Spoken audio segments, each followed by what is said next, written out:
Hello there, and welcome to episode 15 of the Not So Casual Gamer podcast. Good start. I'm just going to keep it. We're not fixing any first problems. I was about to call it the Not So Casual Gamer project. So we're like a band, a band that has projects in the name. But yeah. So welcome Devin Townsend project. Yeah. That's exactly what it is. Yeah. Collective. We could be the Not So Casual Gamer collective. That's another one of those things that bands do. Welcome to the Not So Casual Gamer podcast. This is episode 15. My name is Sam Christensen. Joining me as always is Lewis Cunningham. Lewis, how are you today? Being phoned. I will decline that. That is a spam London call yet again, so don't worry about that. I'm not editing any of this out because this is great stuff. No, I actually think this is, good. We're getting better at just rolling with the punches. Intros and stuff. Because I feel like if you were to go back and listen to the fucking hell, sorry for the language, couldn't help that one there. If you were listening to the first few, I think we probably do come across as quite stiff and into the unknown, yes, and not really knowing how sort of professional to sound and like, whoa, But this is all good. I'm happy with it being, silly because it just feels more relaxed. It does, yes. Because you know what's going to happen if we did stop it now and go back and re-record, it would become that hello there and welcome to episode 15 of the, and I'd probably still say project, and then we'd just do the same thing and then keep going. So because I'm in my head now, so there we go. So it's been a couple of weeks as per usual. What have you been playing? Yeah, so obviously I think it was the last episode where I barely had anything. Because, it'd been fairly flat out with various things and just hadn't had the energy or time to sit down and put hours in. With that being said, I don't think I've touched Psychonauts since. I think I've probably called that. But again, and I hate to obviously sound like a broken record, but that is the glory of Game Pass, because I really enjoy the fact that we can just touch on games or extract the hours of fun or whatever out of them and move on. Well, actually, something with Psychonauts kind of fits into a point that I want to talk about when we come to our main topic today. We're gonna talk about the cost of gaming. What does that really mean? We're not just talking about the actual, physical price tag, but the value of gaming probably is more appropriate, because that is quite apt for some of the points I'm going to talk about in terms of Game Pass and smaller games and all the rest of it. But anyway, what have you been playing? So not Psychonauts 2, me either. No, but and not Gears of War 5, like we definitely said we were going to. Well, I know, but we will come back to these. Life is a thing, because those points are important for later on. But we'll get back to it. So there's only really been one main full game that I've actually played through. Cool. Aided by the fact it's 5 hours long. Right. But it was one that was right up my street, and I was very interested in the lead up to its release. Straight onto Game Pass, one of those again. Artful Escape. Artful Escape. The Artful Escape. Can't say I've heard of it. No, it's. I think it was an Annapurna. Sounds like one of their joints. It definitely is. It's basically like a sort of coming of age kind of adventure game, except there's really not much gameplay to it. I mean, It's kind of an exploration, and it's really just to tell that kind of finding yourself type story, but through the means of this, acid trip influenced guitar. All right. Game. Cool. So it's kind of got music rhythm bits to it. Kind of. It's actually quite hard to describe. Yeah. Some of the dialogue is cheesy and cringy because it's that kind of very on the nose kind of, be your own person. Everyone is, it lays that on pretty thick. But, don't be your own person. Well, yeah. Stop lying on thick. I wouldn't be found saying that, but no. But this game's, it's not particularly it's not got a whole lot of depth of things to say. Yeah, but that's fair. It is an endearing game. I really like the music in it, and some of the levels and the scenes are incredible to look at. Really beautiful. So much color. Oh my god. The colors. So that was just a nice little kind of trippy, musicy 5-hour thing to play through, which was appealed to me, obviously. Mm-hmm. So Alex was over, Right. which meant that we were going to have a stab at Myst properly, because that's his game. But this is like a remake that he's not played. Right, okay. So it's actually quite different to the Myst that he knows. But it is the same game, but... Did it miss the mark, or did it? Well, even Alex got stuck. Interesting. Got to a point where it was like he was stumped. And I was very tired by this point. I basically can't remember much. So that was a kind of an interesting experiment, but I don't know. I'll probably try and see if I can make progress myself at some point, but I can't see myself finishing it. I think it'll probably be You explained to me what that game was, didn't you? Last episode. I mean, it's like an ancient PC kind of adventure game. It was almost like adventure game. That was it. I could, like, you say you didn't remember much. You've told me about the game, and I still have no recollection. Well, I think even the original version was more of a sort of point and click type thing. Yeah. So was this like? But this is now in a 3D movement. Yeah, it's a 3D space, and it's got, you can walk around the whole levels. It's a bit like The Witness, really. Okay. It's The Witness, but less. Okay, these are quite obviously puzzles, and you need to figure out how to get through them, but just basically going up to certain bits in this level and figuring out, what do I need to do at all? Like, so it's just like going up to every object and just pressing a button and hoping that it does something. Nothing kind of at first makes sense. You have to make sense of it. Yeah, so it's like The Witness, but on another level. Okay, that sounds awful. So no, I'm just kidding. To a lot of people, it will be. No, sure. that's not a fair statement. Anything else? I mean, it's just I've not. It's kind of touched on various things. So tried FIFA 22 because it was early access on EA Play. It's still FIFA. If anyone knows my thoughts on that, there's not really much more to say. More FIFA, yes. Yeah, so I'm not particularly interested. Certainly not to buy it. No. But yeah, the eFootball thing launches in 3 days, so you'll get my report. Can't wait to hear about it. So you'll get a good week and a half of playtime to really sink your teeth into. That's the one that matters. Good 100 hours in by that point, you know. With just 9 teams. 9 teams in like a stadium or something, but you know. So I'm looking forward to hearing that. I want to hear from you before the podcast about that, because I'm very excited. It means a lot to me. So for sure. you know, I might be pleasantly surprised. I might be horrified. Who knows? I hope the prior, not the latter. Well, so do I. I need something. Gotten quite into Hitman 2. Yes. Technically Hitman 3. Playing Hitman 2 levels on Hitman 3 engine. Yeah, which is good. I'm glad that you told me about that way, because it is such a, like, the Hitman 3 engine running in the PS5 version is a really nice thing. Yeah. Looks great, buttery smooth. It's just got all that going on, and yeah, I've kind of gotten back into Hitman, and I'm getting these feelings like what I got when I played Absolution. Was it Absolution? Mm-hmm. I think it was Absolution back in the day. Well, that's good, because I remember, like, obviously Hitman 1 came out, I think the first year we were living together, so that was 2015? I think so. Yeah, 2015.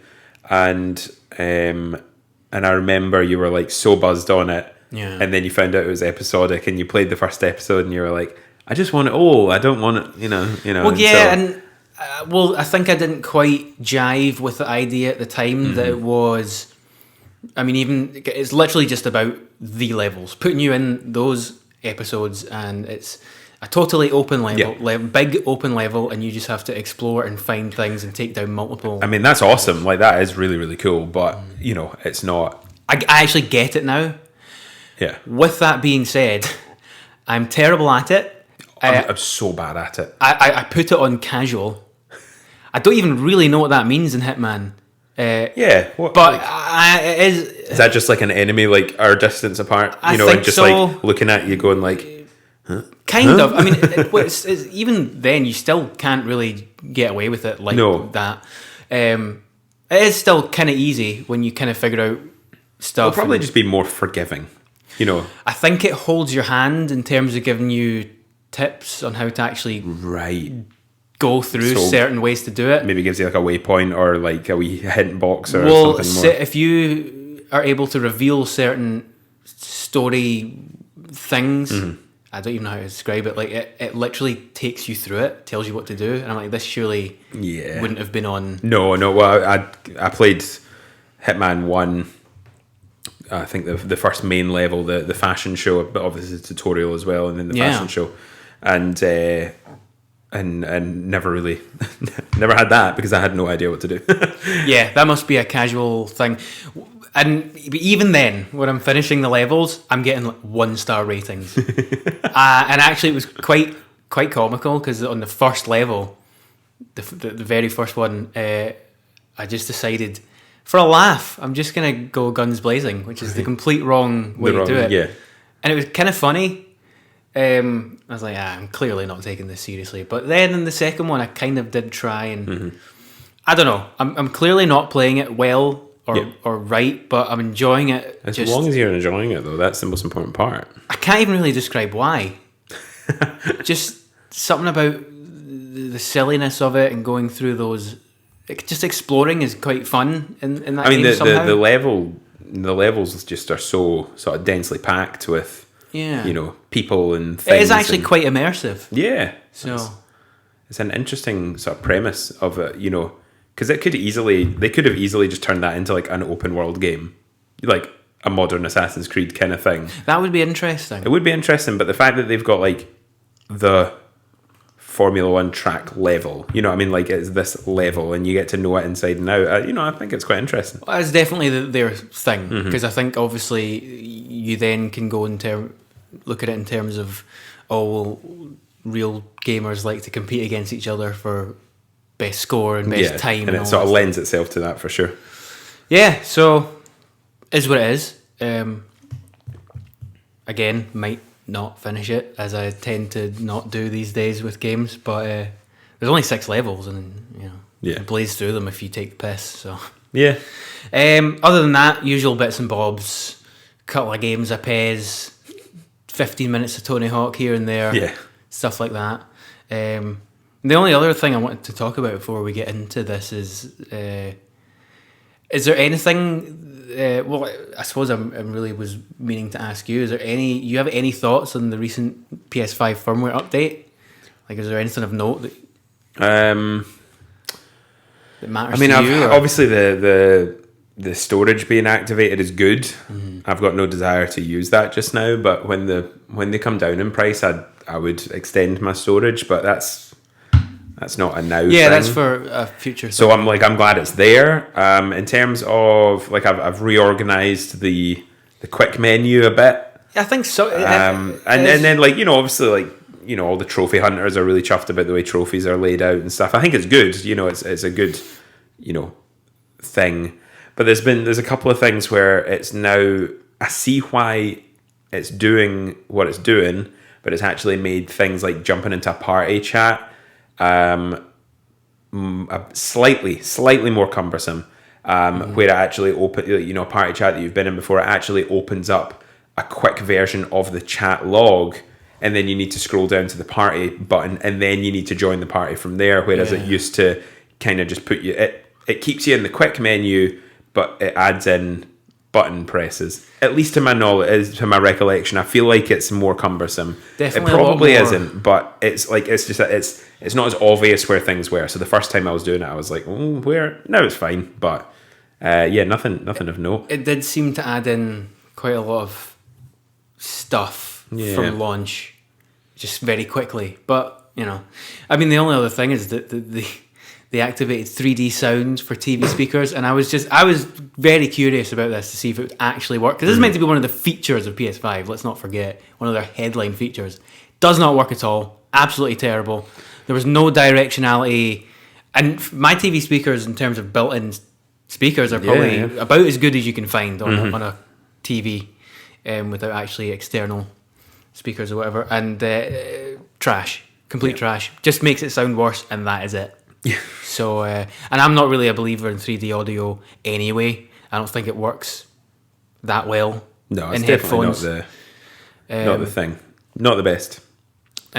So whatever. I don't really care about that. It's not really what I'm interested in when it comes to PS5. But in terms of what I've been playing, though, yes, there's actually I've only got 2 games of note. I need to eat my words from last week. Of course, big one. I bought Deathloop. We were talking last week, being like, seen too much of Deathloop, far too many trailers. I'm not interested. I have no idea what it is really after even all those trailers. And then the reviews came out and they were class, and they were saying it's roguelike, I suppose, in the fact that, it is looping, but it's actually more linear than you think. So it's got sort of elements. It's basically of that. 12 minutes. But so much better in every regard, with voice acting and presentation and combat and gameplay and everything else. So I was sort of, last week of recovery, and I was thinking, well, I've got, I'll have some time, and so I bought it on sort of review recommendations, as it were, and kind of just on a whim, I was like, oh, go for it. It's the more I saw of it, and the kind of more I was like, right, it actually is appealing to me. It's not like do this run again and again and again. And I know to some people that's actually quite annoying with this. Like, I believe at the end, once you sort of follow all the visionary leads and sort of find out as much as you can, there's effectively only one solution for the ending. Right. Which to some is really annoying, but to me, I'm like, good. It's almost like a linear story game. Uncharted only has one way for it to end. Yeah, you know what I mean? Like, so there's the part of me that, like, the guesswork's kind of taken out of it, and I know, like, I'm not wanting that in every game, but I started playing it, and it was quite hard, and then just started to, like, the more I was getting, unlocked and keeping between my runs and the new days and stuff, the more weapons I was able to, like, hold on to. It just opened it up, like, and it's just really, really good. It's so stylish. Music's great. Totally. Voice acting's great. Yeah. I know you would dig it for sure. I know you're just going to wait for Game Pass for it, but I know you would enjoy it. But yeah, Deathloop literally flipped from one episode to the next of the podcast, so that was good. It will be the perfect big meaty game on Game Pass for me. Yeah. Whether that's in a year or more. If it's in a year, perfect. Can't wait. That works for me. I that will be an Xbox game, and I'll give it a shot for sure. I kind of always knew that. I just I couldn't be bothered with it just now. That's fair. It's not the type of game right now that I'm willing to spend full price on. Combat heavy and all that. So depends how you play it. Well, that's right. I mean, I'm hoping that I eat my words as well when I do eventually play it. I think you'll enjoy it. There's definitely a lot of interesting stuff in it. And me being a big Dishonored fan, there's definitely elements there that you can play it just like a Dishonored game for sure. And even Hitman, kinda, in terms of investigative. Yeah, definitely. Yeah, because you need to follow leads. It's just that you have to start the day again, but that's definitely not as annoying as I thought it would be, and it actually works to the benefit because you actually start to know enemy placements a little bit, so you can then, I think, I guess I kind of get it when I think about it, but the marketing definitely made it seem really first-person shootery. Aye. And I think maybe that's just marketing. Well, the marketing definitely does, and there are ways that you can build your character to be melee, like up close, jumping, using powers, and non-lethal, kind of. No, it's all lethal. All right, okay. Like as in like run and gun, shotgun, machete. Use powers to duck behind them and kill them in the back and not take any damage because there'll be like these trinkets that can make you the more enemies you kill, the more your health regenerates and stuff like that. But at the beginning, if you get into a gunfight, it's like 3 bullets and you're dead. That's it. So like you have to take it stealthy at the beginning. So sounds good actually. Yeah. The more it opens up, the better it can be for all play styles. But at the beginning, you do need to go quiet for sure. Well, yeah, I'm actually therefore quite excited when it comes to Game Pass. I've got my guy will built play up it. as a silent, stealthy guy as much as I can just now. All my weapons have long range accuracy. I've got a silenced SMG that I'm just popping headshots and clearing out rooms and then moving on and Right. unlocked a couple of powers. I've actually not played it for a good few days, but it's just been so busy towards the end of this week now that I'm getting back to work. But it's always there. It's and it's quite a good one because you could either play a full day of gameplay, or just because it breaks it down into morning, noon, afternoon, and evening. You could just play one of those chunks and then just put it down, and then you come back and you're on the next chunk of that run. So it's very easy to just pick up and play, and even if you don't end up doing anything in that day of real importance, if you just get a couple of new guns that you can use for your next run, you feel like you've done something worthwhile in that run as well, which is good. Sounds good. I think you'll enjoy it, like I said. Interestingly, it kind of actually makes me want to go back and try Prey again, to be honest with you.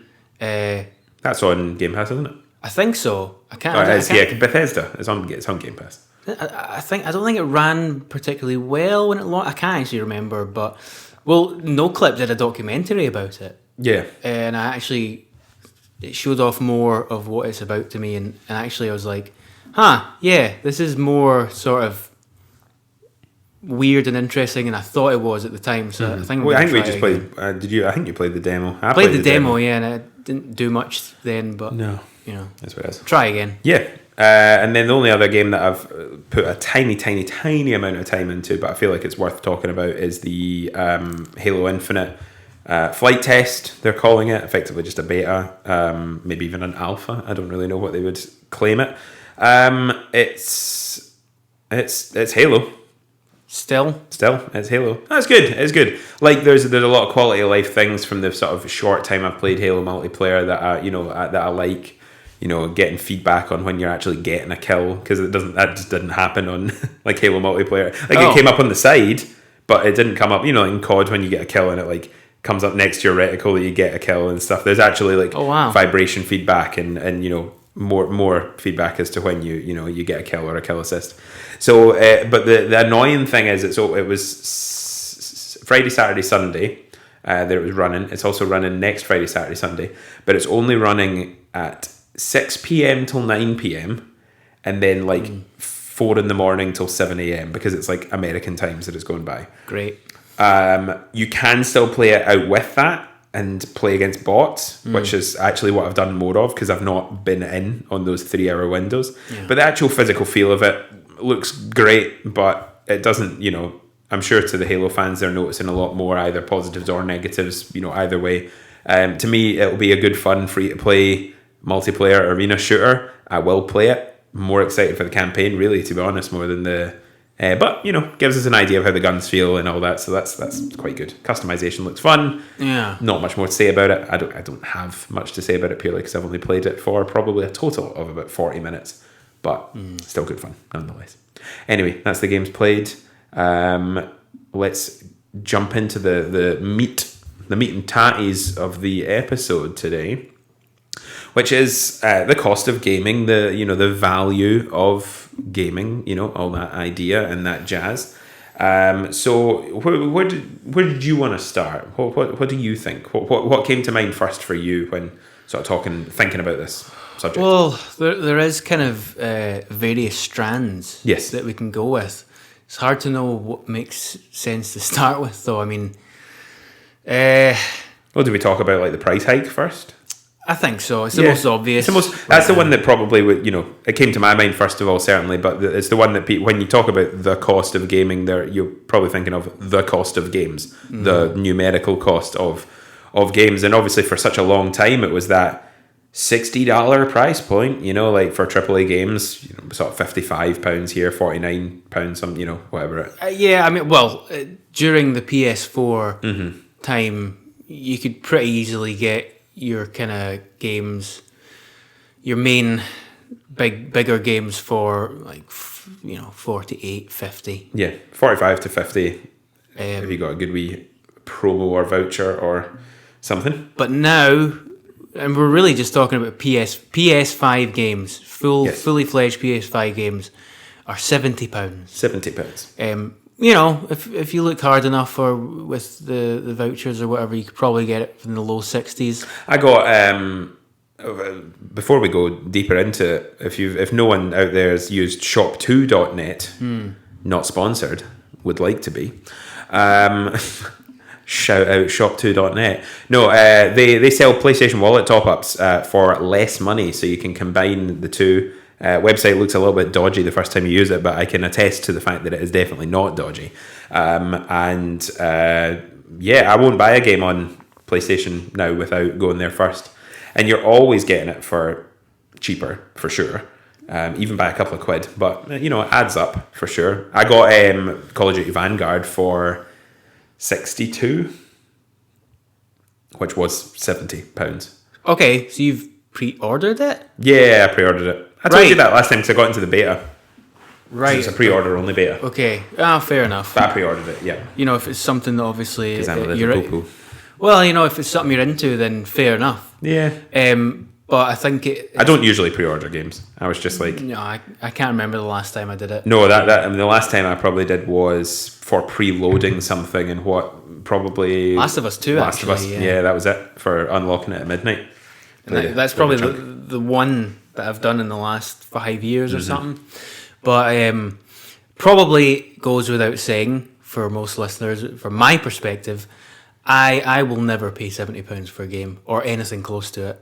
It's just, unless we're sitting here in 10, 20 years when they've gone up again and games are like £100, then if that seems reasonable of a price, then sure. But if we're talking about the here and now for this generation... So there's no games that could come out that, let's call it £62, you get the vouchers, shot to, there is no games that you would spend that money on? No. None at all? None at all. Because I will probably just wait for God of War. That's a shame. I'm not in any rush to play these games anymore. Yeah. I've got so many other smaller things and other things at my fingertips that it makes sense to just wait until things either coming down in price or end up on the services, Plus or.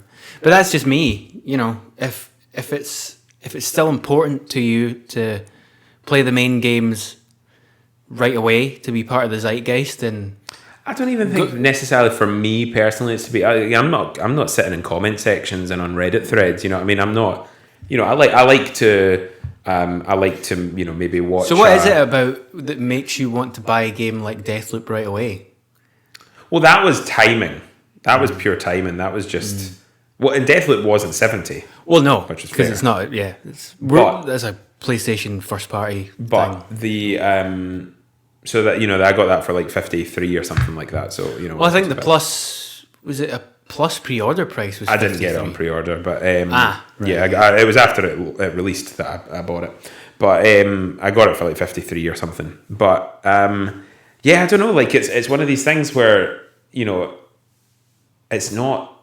I don't mean to say because it's not that it's not a lot of money. It is a lot of money, but it's the way we were meant to go on holiday effectively a couple of weeks ago, and then I had my surgery. So I would have spent a lot more on holiday than I have done. So I kind of justify it to myself that way. But I also just like to I know it sounds so holier than thou, and I don't mean it that way, but support the games that you want to see at their fuller price. And well, totally, there's an aspect to that. But I'm not in comment sections, but what I do like is a video essay on God of War goes up and I can watch it because I've played it.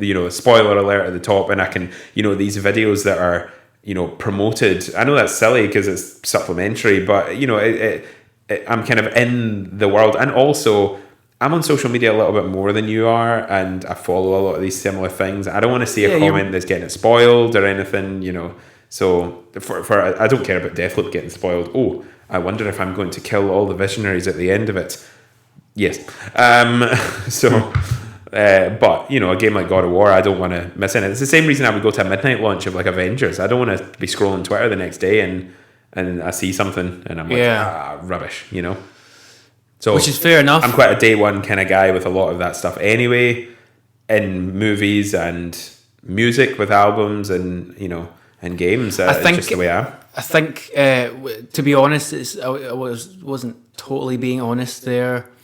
Probably, in terms of full price AAA day one, it's either something by Naughty Dog or potentially Rockstar.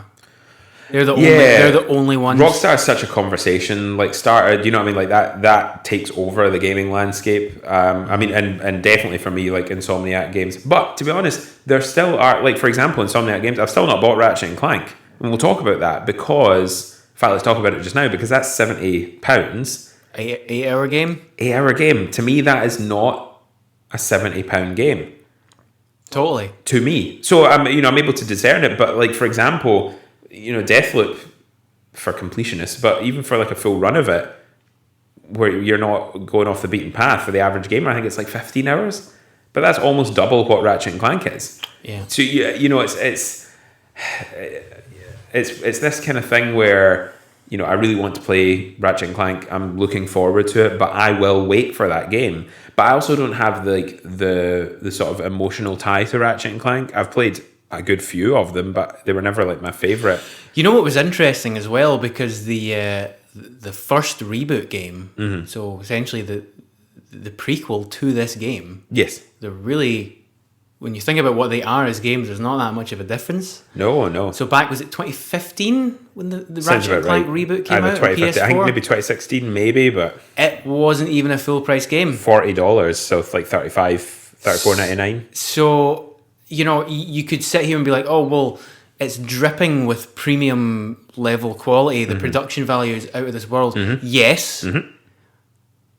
But did that really cost that much more scaling wise? Scaling-wise, are they just pulling the wool over our eyes there and trying to pretend that it's worth this fucking top level cost when actually it's not really? Yeah, I mean the thing is, like, I actually don't know, because I'm going to touch on a thingy that Sean Layden brought up in terms of sustainability. So we'll kind of get to that. But well, I've got a note on my notes here that's like, sort of the variable pricing structure. So for example, before we move on from the sort of full price, and we'll sort of segue into that, to understand in America, there's sort of taxes added on to the price, but even I think it's usually around about 10% tax added on. It depends, it varies state to state. But even at $70, it's still not gone up that £20 jump, that £22 jump sometimes. You know what I mean? Like, it's 15, around about 15 to £20 area. Exactly. That's a lot of money. Like, but $60 to $70 is obviously $10, bit of tax on top of it, depending on the state. Depending on how you buy it as well. For example, like, I think it's Connecticut, for example, has no... no, I might be misquoting it. It's got no tax on clothing. Sorry, ignore that. I remember there was a state that people would go, because people go from New York to Connecticut to do their shopping if they live on the border or something like that. Ignore that. That's a very much an aside. But each state has different taxes on its sort of consumer goods and all that. So I'm not saying that they don't have the same kind of jump as us, but it's not the same kind of. I am saying that they don't have the same exact kind of jump. Especially that sort of, poster child, $60 to $70 is different to £50 to £70. Even just mentally and sort of looking at that price with the tax being included. Well, in the UK, it just seemed to inflate pretty quickly. For a long time, we were quite used to paying 40, 45 for new big games, and then all of a sudden, on the PS4. Certainly digitally anyway, it was like 55, and now all of a sudden it's 70. And it's like, whoa, wait a second here. I mean, I know that, yes, for a lot of these big AAA, like the absolute top of the line AAA games, cost of development is getting enormous. Ridiculous. Yep. And so there is a place for charging, the highest price for those games, but Red Dead Redemption 3, GTA 6, these are games that could probably go for 80 and still and because well, as the content, sure, absolutely. With the amount of stuff, Witcher, a new Witcher game, these are games that could easily go for more money, and people will pay it because they're getting the value out of it. If Deathloop was £70, I probably wouldn't have bought it. But at the end of the day, that's 62 I would get it for. Really, only £10 more. £10. It's not drastically that much more, but you're right. I get where you're coming from, where there's like the value proposition. Ratchet and Clank to me did not have that, although it looks stunning, and I know I'm going to have a great fun time with it. So, yeah, this is the great quandary, because it's a balancing act with creating games, because how much value do we place on length and content? Now, for me, that's barely any. Yeah, I don't actually care about that. But so it is all about kind of short, really well crafted games for me. But I'm not going to pay £70 for Ratchet and Clank, because I've now become so accustomed to paying very little for games that I actually can't go back. I can't go back. The last game I actually bought the game rather than playing it on a service, was 82 pence on the Xbox. I've not even played it yet, because it's 82 pence. So I'll play it eventually. I think it lasts like an hour or something. I mean, like there's definite, I'm not a day one purchaser for like every game that I want to play, clearly, because Deathloop was just circumstantial. I mean, COD, different thing. Playing a lot of Warzone. Effectively, the stupid reason that I wanted to get it was that I just wanted a head start when the new Warzone map comes out. I want to have guns leveled up. I want to have perks unlocked, and also I enjoyed the beta. I was like, I'm wanting to keep playing, so I was like, that's fine. That's your hang. And then like I got God of War will definitely be, Spider-Man 2 definitely. I've got no question, because I know that the value in these games deserve that support, deserve that cost, to me anyway, personally. But we can also say that games are still technically cheaper than they've ever been. Yes. Which is an interesting point. Yeah. And that's something I do want to get like on tape, as it were. Games are cheaper than they've ever been. Seems crazy, right? Which is crazy. I mean, I found this picture. Let me bring it up here. Now this I believe this picture was based on games in 2010, right? So this is quite an old picture. So it's think about this being even more sort of ridiculous now. But it's Genesis games, right? So it's the 1993 price, and then the 2010 price adjusted for inflation. So Streets of Rage 2 retailed at $64.99 in 1993. Is this dollars? Dollars, yep. And then in 2010, again, we can add on even more inflation from 2010 till now, $98 for Streets of Rage 2. Put Streets of Rage 2 up against The Witcher 3, GTA 5, Red Dead Redemption 2, and we paid £48-50 for those games at full price. Do you know what I mean? Not even. Not even. I'm seeing it. Sonic 2, $49.99. 2010, $75. So Sonic 2 was more than Ratchet and Clank. You would look at, Sonic 2 is a classic game, of course, but you would visually Outrun, $31.99, $48.33. I just thought it was quite interesting, because these are games that were obviously like groundbreaking for their time, so I don't want to take that away from it, but games are still like, people were paying $60 for Streets of Rage. People were paying the $60, which in '93 is very different to $60, very different to $70 now, as we can see.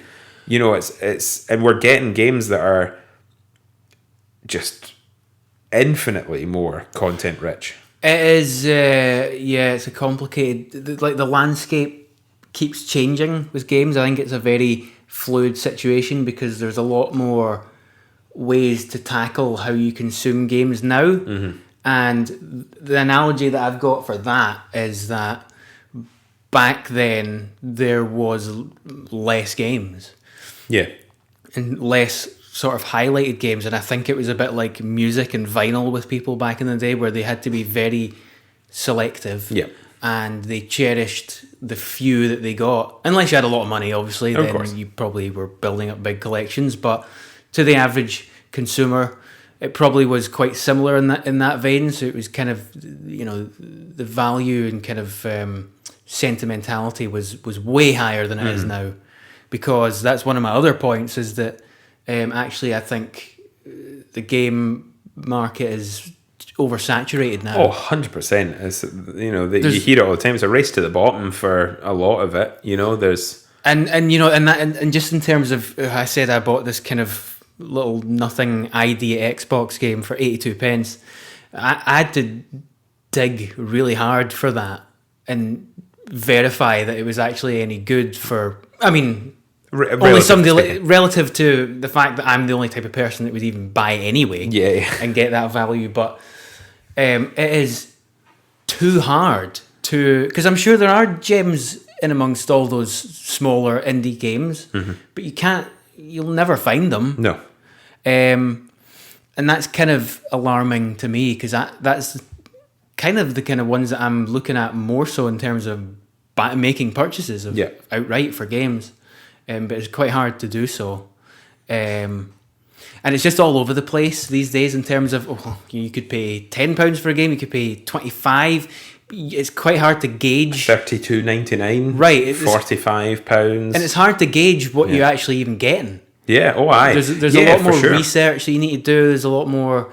There's just not. Yeah, you used to would maybe like watch a review or whatever, and now you watch the review. You go to Metacritic to see user score. You go to how long to beat to see. I'm not saying hours mean everything, but it can be a factor for certain games.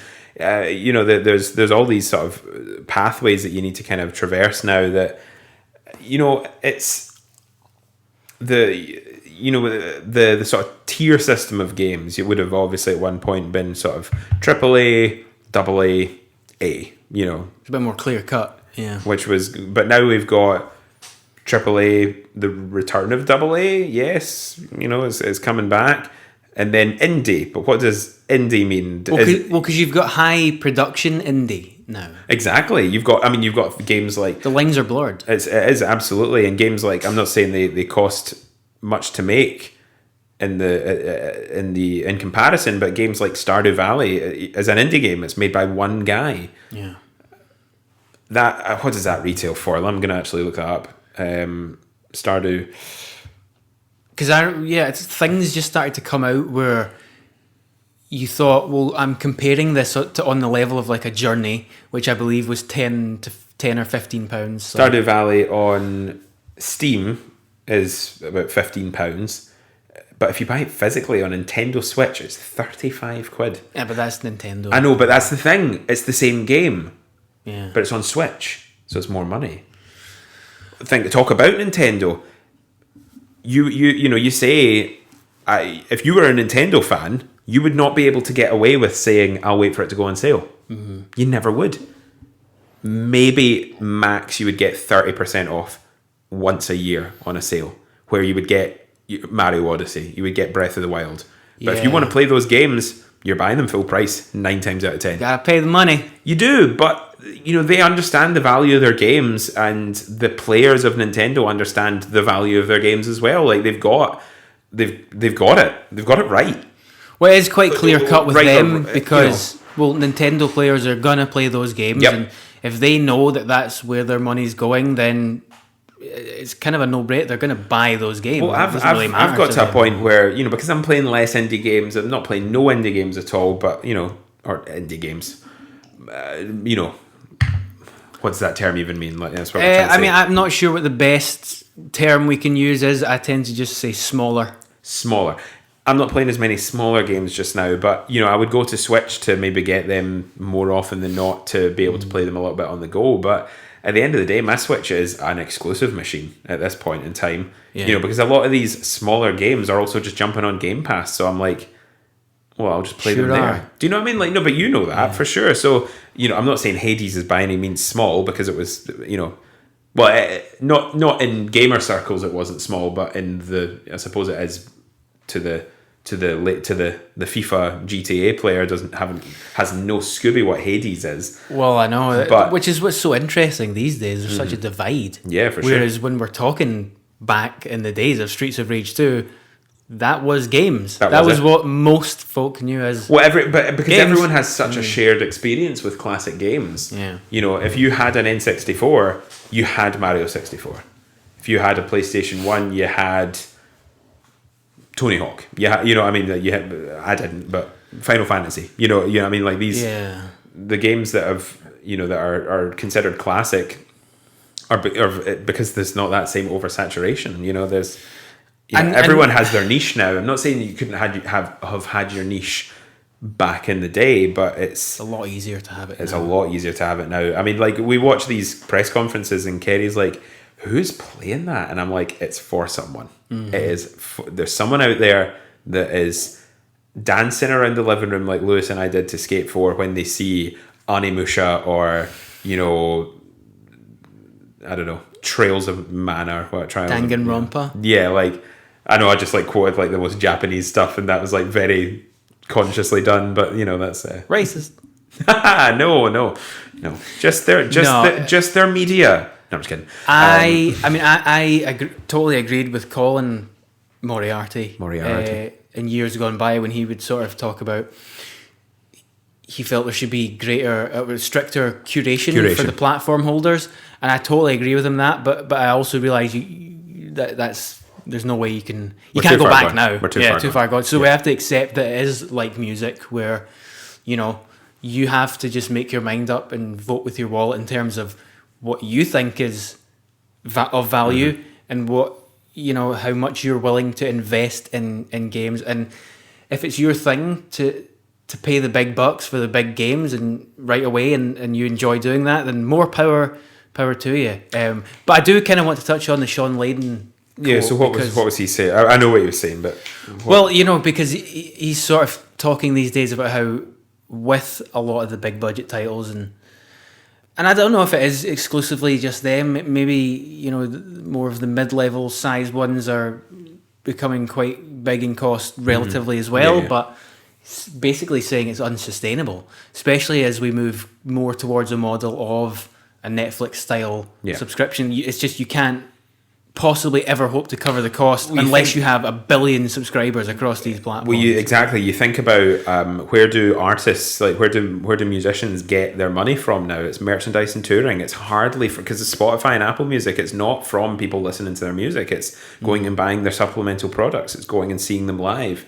I'm not saying they're not getting any money from these platforms, and people are making millions from Spotify and streaming services, but the cost of making album... Is anyone making millions? Oh, folk like Ed Sheeran and stuff will be making millions. Billions of streams per song on Spotify. Well, I kind of don't really count Ed Sheeran and the like. I know, but there are some. Fuck them. But, the cost of making an album or a single is exponentially less than the cost of making a game. Yeah. It just is. Yeah, so that totally... So if Spotify is £10 a month and Game Pass is £10 a month... Makes no sense. It makes no sense. That does not add up. Now, obviously, Spotify has 1 billion songs and Game Pass has 100 games, but, it does not. That doesn't add up. I honestly think... I know this... You would, cancel your subscription straight away. These subscriptions need to be, £50 a month. To be fully sustainable, to get, I honestly do think that, and that's the equivalent of buying a new game every month, and that's what the service should be for. It's for the hardcore gamer that's going to buy. But I'm glad selfishly that it's not that just now, so I can have Game Pass for £10 a month. It's only because it's Microsoft, it's only because it's them that's able to do it. It's able to do it, but eating the cost. It's eating cost. It has to. And I'm going to exploit it for as long as they're doing it. You exploit away. I will do the same, but it's not sustainable. Do you know what I mean?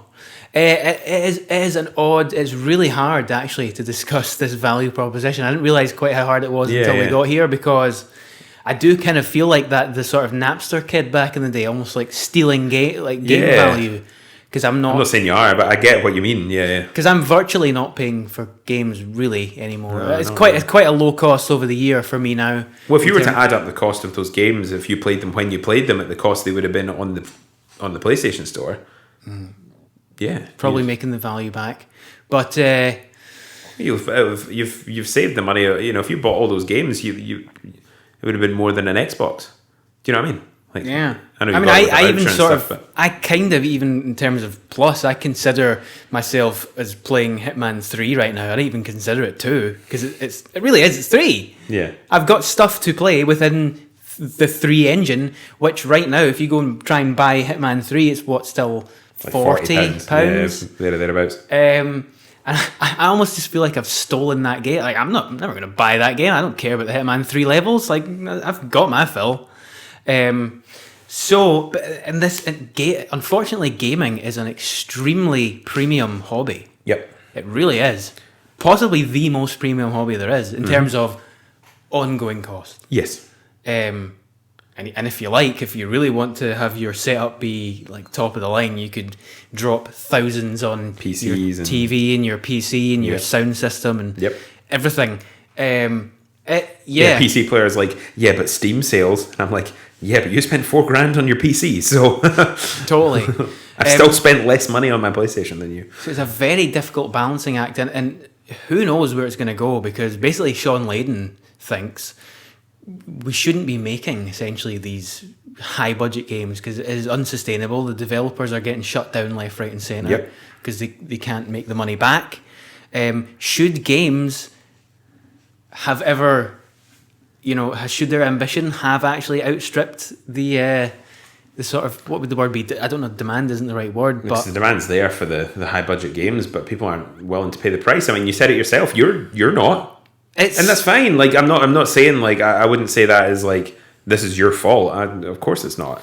But the thought of dropping £50 on one thing when you're potentially, for me, when I'm potentially only playing it sort of 10 to 20 hours, and when you think, well, you can go to a gig for a lot less, you can go and see a film for a lot less, and it's hard to now feel as if I don't know, like, it's just so much money. A film, obviously, you go to like Book the View or whatever, you get it for $4.99, but I think Cineworld is like £11 a ticket, so 5 movies is what, like 10 hours. There you go. Like it's less money spending on one thing, but it's a shorter experience. If you play, I know you won't play it because you don't like playing 40-hour games anymore, but that to me is well worth a £62, let's call it £62 price point. Yeah. But also on the flip side, but it's still unsustainable, so what do we do about that?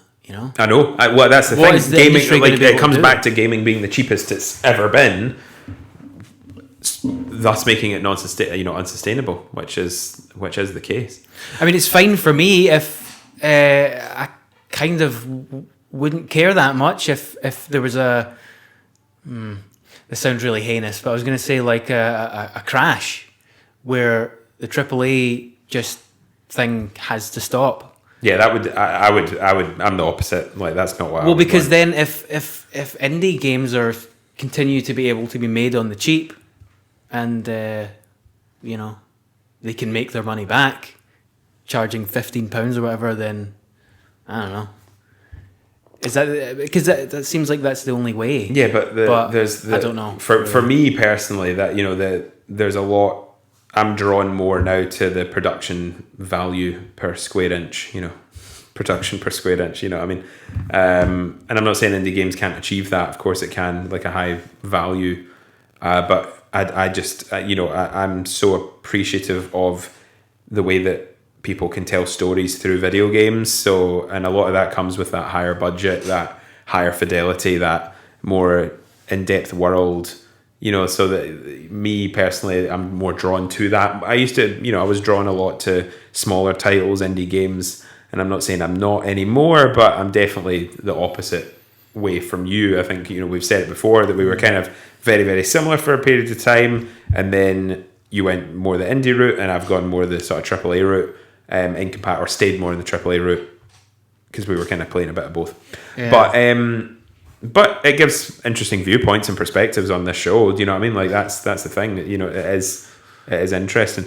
On the flip side, for me, here's another reason why I like paying for games. Maybe likes. No, actually, yeah. Psychonauts 2. Let's talk about that. If I'd bought Psychonauts 2, I'd have completed it. Totally. 100%. Because I put my money into it. It's the same. And I would still be the same. It's the same with Plus games. Hitman 2 comes out on Plus, but like, you know, I'm not even going to pretend to try and remember all the Plus games that I've downloaded and played for like 4 minutes and then just deleted. But if I'd bought any of those, I would have played them. If you know, that's the thing. Like, I will play the games that I buy. There's so many Xbox games that I'm just like, and I'd probably really enjoy it, but because I'm not putting money into it, relatively speaking, of course, you know, still a subscription, but I'm so quick to throw them to the curb.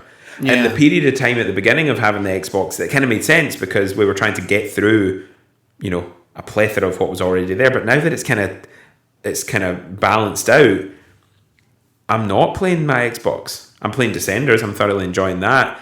But Halo Infinite, I'll enjoy playing that. But yeah.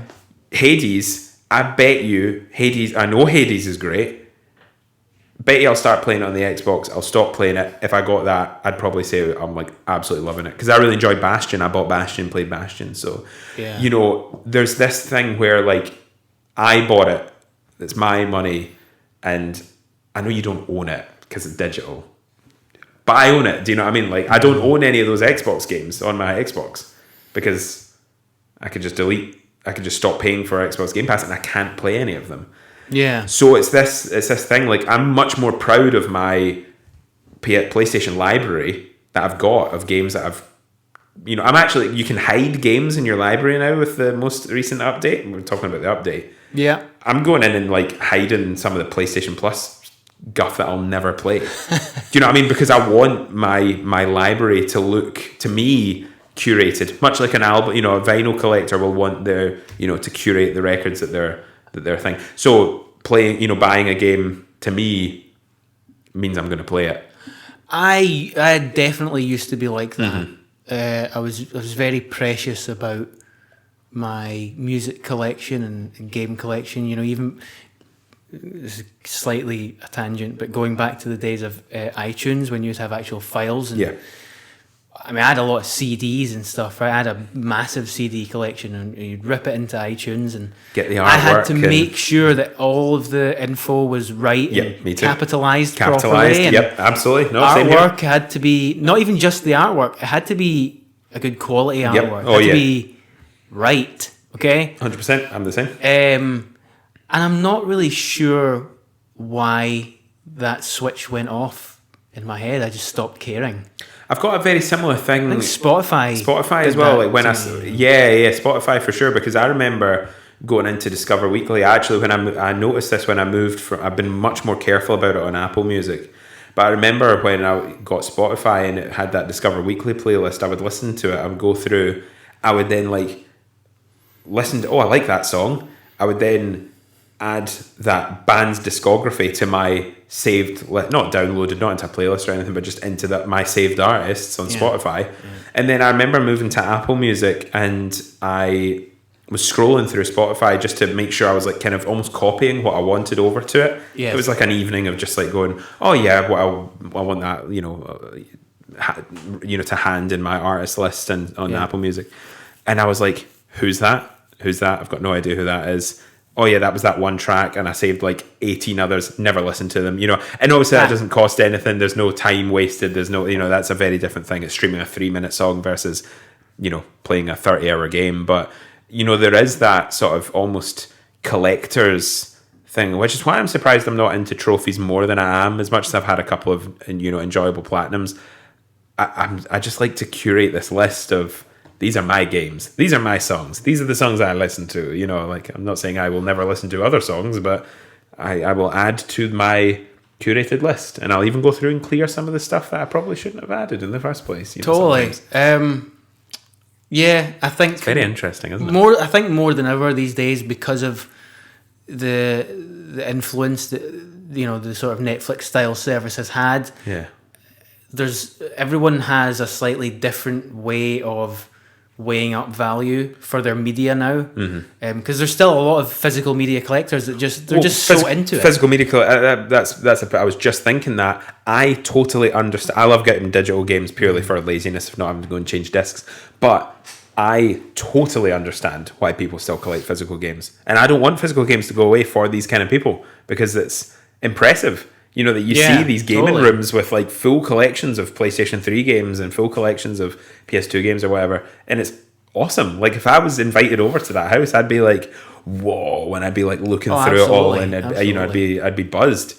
In the same way that you go and see someone's vinyl collection and it's like wall to wall, and you go, that's really impressive. It's a catch-22, because it kind of makes you sad that it is the way it is now, because that it can never authentically, purely be that way again, even though you can still do it. But did you? I remember, like, obviously, you'd have, I bought a lot of DVDs. My brother collected a lot of DVDs, and I bought a lot, box sets and things like that. And I've still got them. I've got them in the flat. They're quite well sort of tucked away that they're not in the way. But because I know for a lot of people, they get rid of their collection because no one's watching DVDs and they're just in the way. But thankfully, mine's aren't. Yeah. But I remember, like, watching the same movies over and over, the same series of TV shows over and over again. And then you click on Netflix and you go, oh, there's nothing to watch. Yes, there is. There's thousands of things to watch. Oh, there's nothing to watch. I don't know. Like, that's been on my list for 4 years. You could just watch it. Hey, I'm talking to myself here. Hey, just watch it. Like, it's been on your list for 4 years. Just watch the damn thing. We are living in WALL-E. It's happening. We're already here. It is, absolutely. And that's a great film. But, that's the thing. Like, it's all about too real now. So for, summing that sort of point up, for myself, a lot of value, it actually almost forces me, that sounds really bad because it makes it sound like I'm not enjoying the game, because I am. I wouldn't play it otherwise. Like, I really wouldn't play it otherwise. But it almost forces me just to not just give up at the first sight of it. Sight of an inconvenience. You die to a boss, and I died to like a bit in Psychonauts where you come across. I told you this. You come across those sensors. No, the brute sensors. Right, yeah. I've not gone back and played it. It wasn't even that hard. I just died once. I died once. I think I know the bit you mean. Is it outside the hospital? Outside the hospital. Yeah. I died once, I know. Lewis, yeah. And I stopped playing the game, and I will probably delete it from my system. That's fine. That's fine, and of course, because I've not paid. That doesn't irk me at all, because that's exactly what I love about Game Pass. And so do I, but I've got that love-hate kind of thing. I've got that, seeing both sides of it. We've been over this a number of times now. The AAA space caters to you so well right now, because it is your Spider-Mans and your Horizons, which, I will play these games. Mm-hmm. Okay, Horizon Touch and Go. I'm kind of just not that interested in Horizon as a thing, I have to say. You know me though. It does. It just. But I'm getting the maximum value out of these games because these are the games that I'm platinuming. You know what I mean? Like, I will platinum Ratchet and Clank when I get that, but that's probably going to be more at the sort of 40. And I think range. The absolute like top protected studios under the first parties, they'll be fine. Yeah. They'll always be able to create spend obscene amounts on games, and they'll be able to keep doing it. I just kind of wonder, as a whole, where it's. I mean, likely it'll just keep going the way it is, and we'll just have to deal with it, and that is just the way it is. But especially when we get quadruple A games, from the coalition. No, not the coalition. Oh, is it? That's what they said, the right? Initiative quadruple A. Did you see that? Sorry for a slight tangent of current news. The Initiative were making Perfect Dark. Right. Yeah. Did you see that they've outsourced like a lot of development to Crystal Dynamics? Oh. Yeah. Didn't they make Perfect Dark originally or something? Potentially. Or helped? I don't know. But they're now in complete collaboration with Crystal Dynamics. So this Xbox team that was founded as a quadruple A studio isn't even fully making their own game. I know, like, collaboration happens in every studio, that's the thing, but don't go swinging your big dick about going, we're a quadruple A studio, and you can't make a perfect Dark remake. It's a remake. Microsoft are just so odd right now. Man. They're kind of all over the place, but I'm also Here for the ride. I'm all there for it, because I'm kind of all just like, you know, I'll take whatever you throw my way. You putting it on Game Pass, I'll play it. you ain't even getting lots of my money. You know what I'm saying? I'm just going to stand by and pick up the pieces. You even got the console second hand. You know what I mean? Like, you didn't even get you for the console. Didn't pay anything for it. Yeah. More or less. But so yeah, it is definitely a weird one. And actually, throughout this episode, I have thought of one or two more that I probably would pay full price for as they come out. Skate 4 will be one. Of course. I've forgotten about the other one that I thought, but there was another one. There was another one. It's just I am a lot more selective than I used to be. That's fair. I'm okay with it. I'm probably as selective as I used to be. I don't think I'm not buying any more games full price than I would have before. I've just kept it up. You know what I mean? Like, the Horizon comes out, the God of War comes out. I mean, even I remember with God of War, like, I was going to wait till after I came back from a holiday. I was on holiday like 3 days after it came out, but I bought it and completed it in that time because I couldn't put it down. Thing is, it could have been so different for me if I hadn't decided to pull the Xbox trigger and just been like, you know what, I'm just going to stick to my guns and just fully just be a PlayStation guy, and not what I don't know doesn't hurt me. And I would have stayed more the same. Yeah. As well. I mean, I probably still, I think, was kind of heading somewhat in that direction. I think you were. I was always looking out for the sales. Yeah. And some of the smaller games that I was kind of interested in would jump on the sales. Which, by the way, I probably would have bought more. And stuff. Right. The sales recently have been trash. They've been so bad. So, but also, when I look at the sales, the things that are all up the top, like, you know, that they want to like promote the most. Yeah. Purchased. So I'm like, I already got that game. You know what I mean? Or like, just something you don't care or about. something I don't care about. Assassin's Creed Valhalla or some shit. Yeah. Honestly, mate, the amount of times that's gone on sale and not once has it ever tempted me. No, of course. Do you know what I mean? Like, but there was a part of me that I was like, when it first came out, I was like, oh, am I just gonna like give in at some point? No. See, if that ever even goes onto the services, still won't play it.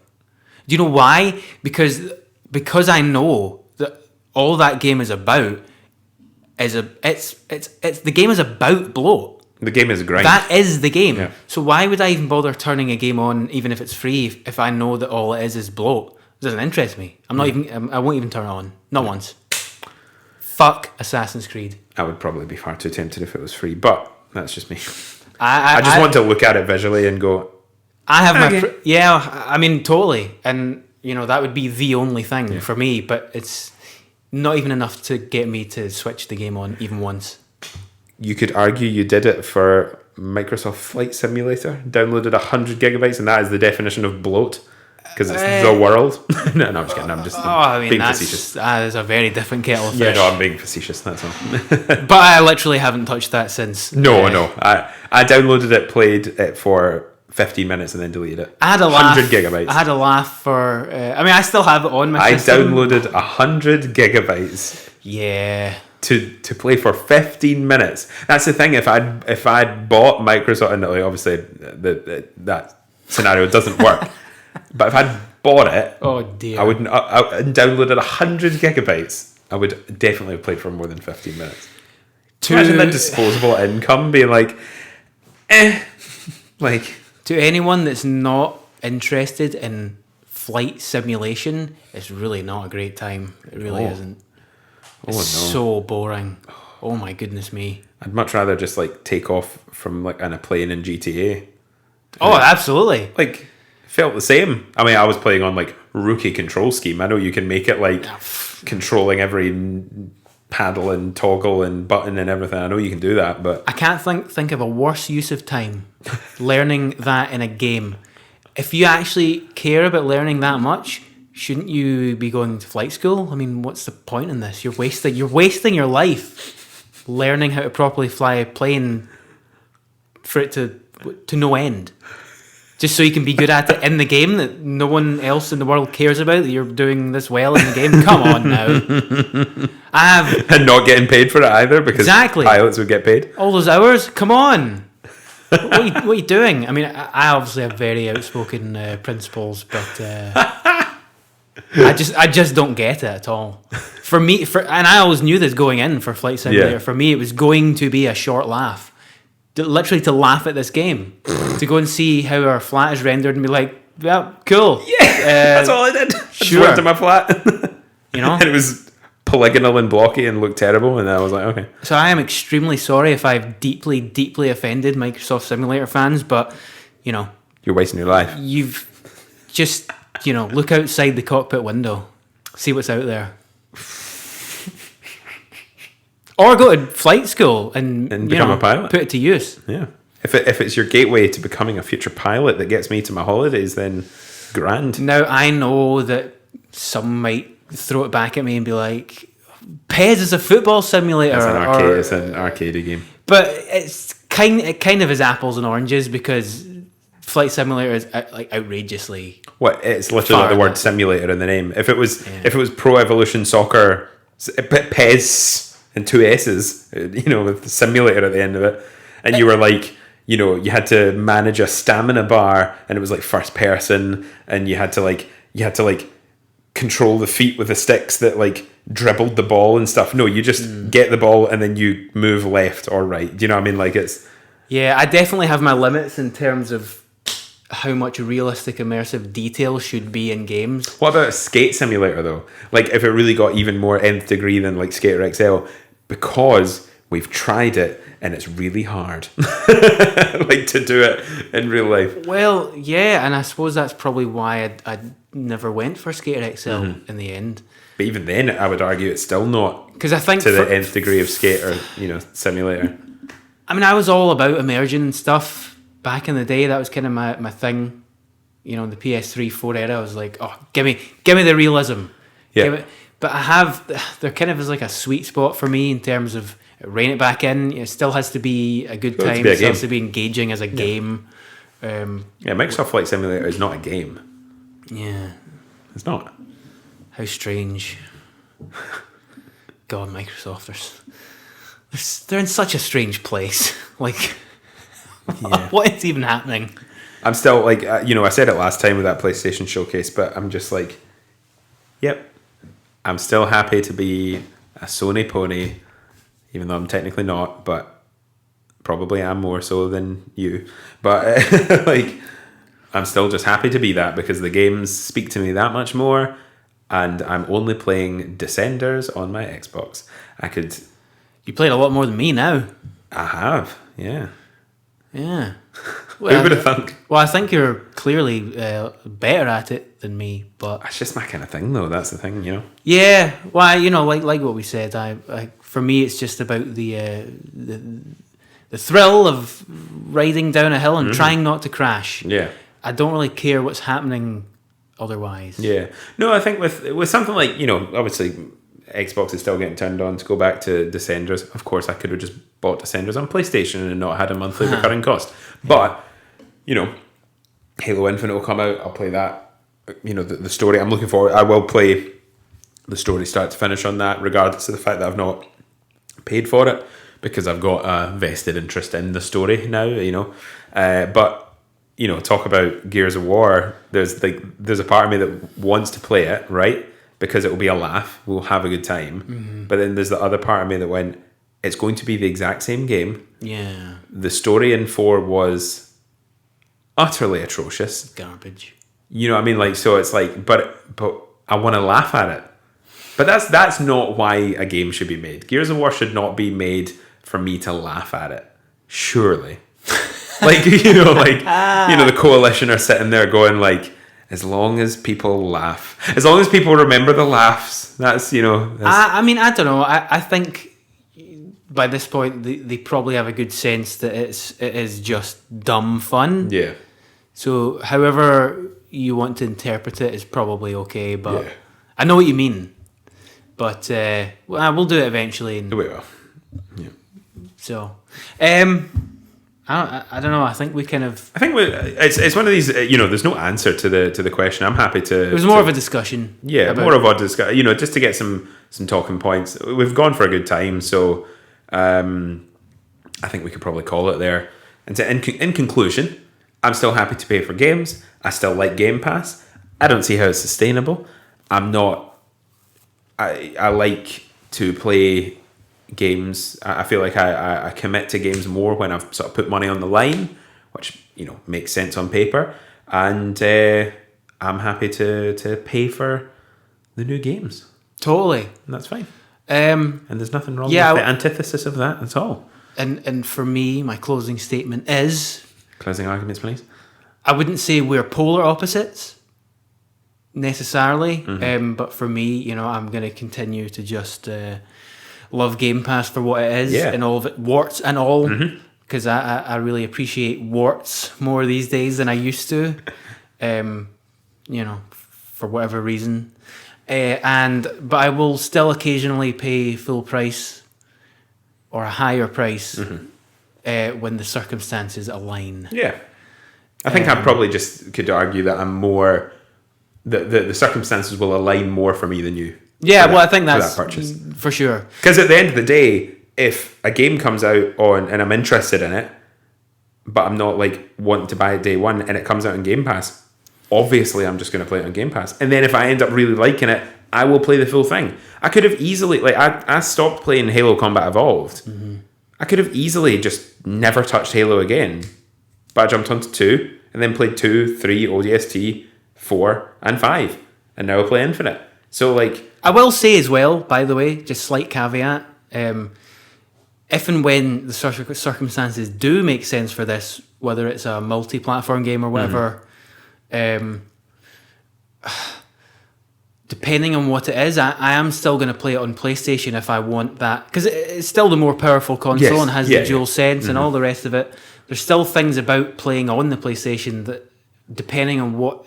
So, for example, no, I know this is free to play, but I'm going to be playing PES on PlayStation. Yes. There was never a question. Yeah, for sure. In case you thought that, I'd maybe switched allegiances to the point where, I'm going to prefer playing it on the Xbox controller and stuff. No, not at all. No. Absolutely not. I'm very much looking forward to playing the native PS5 version of eFootball. I know it's free, but do you know what I mean? No, but I get you for sure. For example, big third-party AAA game. Well, not even the big ones. So, for example, when eventually I get around to buying Little Nightmares 2, when it's on sale, whenever that will be, doesn't even really matter what price it is because it's not that. It's £25. Exactly. I just haven't. There's been so much else to play. Oh, that's a backlog game for sure. And you've only just played the first one. Well, exactly. So I probably would have bought that day one if I had played the original way before. Closer to. But that will be one that I am very much going to buy on PS5. Yeah. Because it will be the native version. Yes. And it will just feel that slight bit better. Yeah, it will feel more next gen. I've got no reason to buy it on Xbox. We need to stop saying next gen. It's current gen. Well, the lines are so blurred now. That's old gen. Stop playing your old gen. Ultimately, all we're going to do really is be bystanders and watch how the industry plays out in terms of to see what it does. Because at the end, all we can really do is, as they say, vote with your wallet. Yep. That's it. So in our own ways, we will just do that, and that is how it is. So there you go. It is what it is.